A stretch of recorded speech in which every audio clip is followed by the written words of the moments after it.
All right, Casey, thanks. And right now, rescue workers are searching for survivors in the mountains of western North Carolina. They're trying to contact and deliver aid to hundreds of people cut off by washed out roads, failed power lines, and damaged cell phone towers following Hurricane Helene.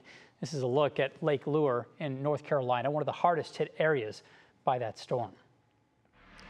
Well, Vice President Harris traveled to Georgia today to tour Helene's wrath firsthand there, while President Biden got an aerial view of the damage next door in North Carolina.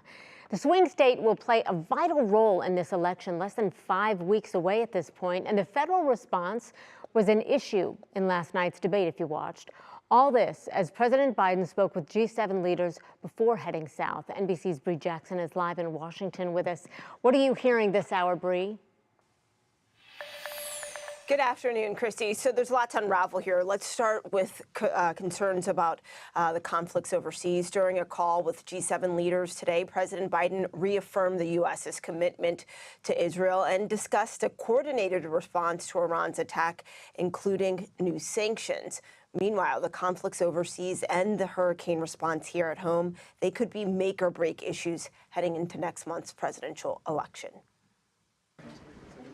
Vice President Harris visiting Georgia, a key battleground state, meeting with those impacted by Hurricane Helene. These are very difficult times, and in a moment of crisis, I think that really does bring out the best of who we are. President Biden also touring the damage and pledging federal support. This natural disaster is incredibly consequential. While parts of the southeastern United States is in crisis mode, the Biden-Harris administration is also working to address escalating tensions overseas.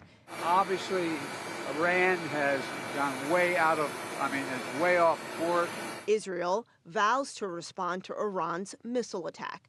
I think at this point the Israelis don't want a peaceful solution. They want to punish the Iranians and punish them very severely. Developments in the Middle East were front and center during the first and only vice presidential debate. Donald Trump actually delivered stability in the world, and he did it by establishing effective deterrence.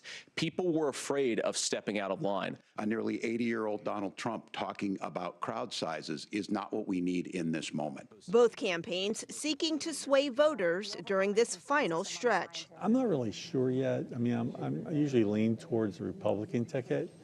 But, yeah, I could be persuaded.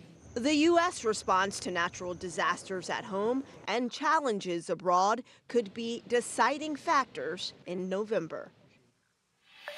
And when it comes to tensions overseas, an Israeli official says Israel will retaliate against Iran swiftly, but adds that the timeline on when exactly a strike will occur is being complicated by the start of Rosh Hashanah this evening, followed soon after by other Jewish holidays. Christy? Right, yeah, and really no idea of what that strike will look like either. Bree, we appreciate it. Thank you so much.